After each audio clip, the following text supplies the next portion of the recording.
the problem that you've caused. And so we have this control system, we have this constant and gathering, expanding imposition and dismantling of people's lives financially in all these different ways. And we can say the solution is to fight the system and get out on the streets and fight and all this stuff. Or we can say, what has caused this reality that we are experiencing? So why not remove the cause of the problem? And this is not about fighting. It's not about macho man responses. It's not about shouting loud. It's about changing the way that we interact with reality. And in doing so,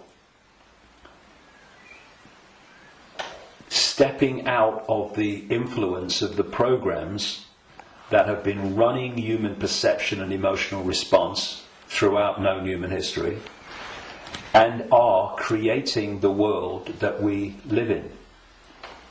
Because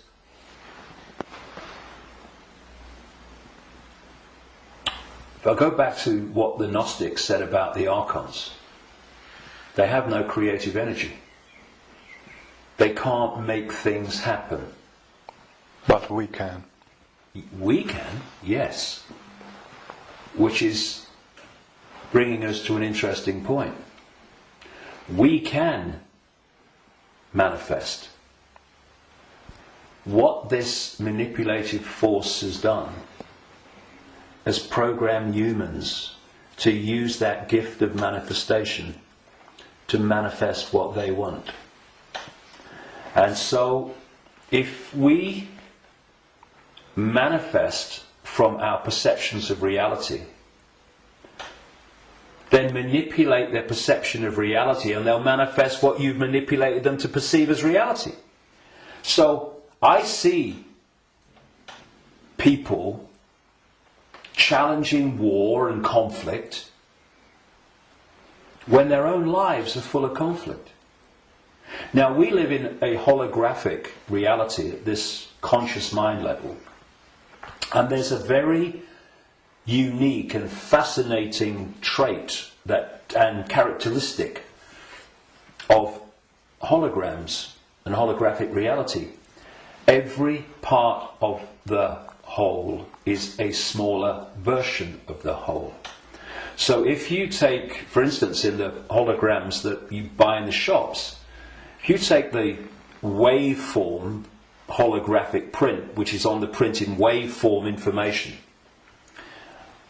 and you cut it in four, and you fire the laser which reads that information in effect and brings the three-dimensional holographic image projecting from the waveform information on the photographic print. If you cut that into four and put a laser to each four pieces, you will not get a quarter of the whole picture. You'll get 4 quarter-size versions of the whole picture.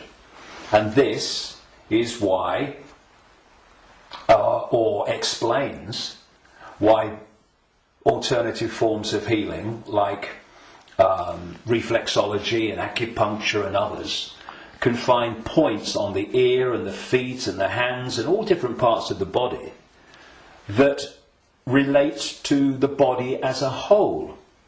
Thus, reflexologists can work on a part of the foot and impact upon the heart or the liver, depending on where they're doing it.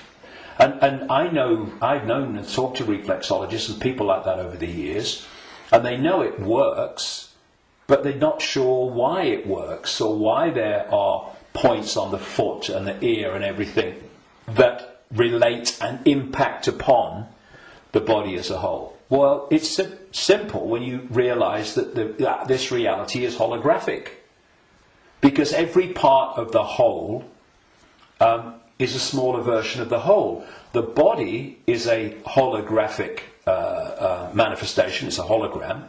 Thus, every part of the body must be a smaller version of the whole. And that's why all over the body, in all the different parts, you can find points that relate to the whole body. In the same way, if we have conflict in our own lives on a so-called individual level, and this is going on all over the world in all these different societies, I mean, and it is, then that's a smaller version of the whole. And a hologram moves both ways. When the whole hologram shifts, all the parts of the hologram shift, because they're expressions of each other.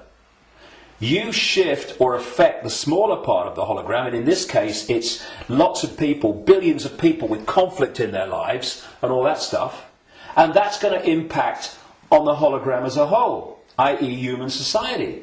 And you're going to have collective conflict.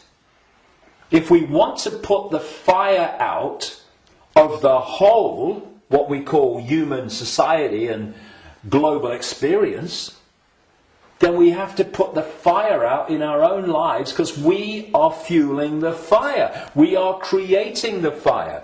This is why they want conflict and disruption at all levels of society, because they know that they're constantly impacting upon each other. We have conflict in our own lives. Collectively, we are manifesting collective conflict. You have collective conflict like bombing Libya and Iraq and what have you, and the global conflicts. Those collective conflicts then impact on the individual that reacts to them with a lot more emotional, based emotional response. So everything is connected to everything else. Everything's impacting on everything else. Now, those behind this manipulation of human society, they know that. And they have been playing humans like a violin for so long. And this is why, not the only reason, but this is why they created human religions in this part of why, because there were many whys for that, and why they created human science, which is, I call it Stone Age science. It's song sheet science. It's not science. It's just a bogus explanation for reality, so we don't see the real one. This is why the nature of reality is hardly, if any time, discussed in schools or education in general. And you know, I travel around the world. I've been to 50-odd countries, many of them many times. I've seen the streams of television channels, not least places like America. You're going through the zapper button, and there's channels after channels after channels. I have never seen one that was asking the question with an open mind: who are we? Where are we? What is reality? Now that is ludicrous. I mean, we have a situation where probably the vast majority of people go through a lifetime, until they come to the end of their lives and they're thinking, you know, where do you go? Who don't even think about, who am I? You know, you say to them, who are you? Oh, I'm Charlie Jones. I drive a bus. And they'll tell you your family history, they'll tell you their life history and all that stuff. That's not them, that's their experience. And human self-identity identifies who we are, self, with our experience, with our name, with our job. Who are you? I'm a banker. No, that's your experience, it's not who you are. And so when you lose touch with who you are, and you lose connection to the true self beyond the program, then what's left is for the program to run and dominate our sense of reality. Our sense of reality becomes our point of observation by which we judge everything, and the emotional reaction from which our judgment and response to events comes. And it's a closed, ever repeating cycle. And unless we break it, then this will go on. And we break it by moving our point of attention, the point at which we interact with the world, from there to here. And you know, I had some amazing experiences in Peru in 1991. Amazing experiences which changed my life and all the rest of it. And I went back to Peru with a group of people from all over the world in April 2012. And we went around Peru, and we went to Machu Picchu and this place where I had my amazing paranormal, what extraordinary experience in 1991 called Siyustani, near a place called Puno, and Lake Titicaca, the highest navigable lake in the world.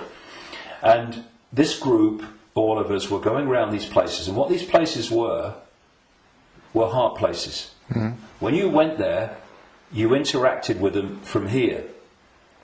And the behaviour of the group and the demeanour of the group was laughter and joy and happiness. Then there was one day, and this really, you know, I've been aware of all this for a long time, but you know what it's like. Sometimes you have an experience and it goes bang in your face.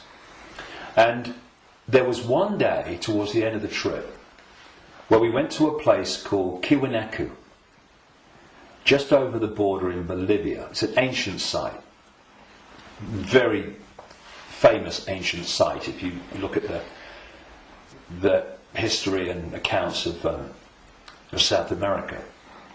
And if anyone thinks that human awareness, human emotion, human demeanour does not impact upon the energy field that we're all interacting with, they should cross the border between Peru and Bolivia at this place where we did. You walked across a bridge across a river, and one side was Peru and the other side was Bolivia. So once you crossed into Bolivia, woo, doom, this, you're right? back.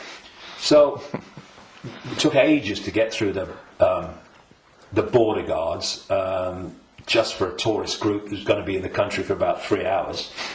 They'd all just come back from a hospital, apparently, where they'd had a sense of humour bypass. And we headed to this Tiwanaku, going through in a 40-minute drive through a police checkpoint and a military checkpoint. You know, I mean, if anyone says that he's predicting that Bolivia is going to be a police state, well, you're too late, mate. Anyway, we get there, and it was horrible, Tiwanaku. It was big time here, right? And I've felt this in many places around the world, and they've all been connected to human sacrifice and rituals involving these entities operating in other levels of reality, but interacting with this one. This is what satanic rituals are. They're the interaction. This is why they do certain things and repeat them. They're creating an energetic environment which allows interaction and even the manifestation of these entities within the rituals.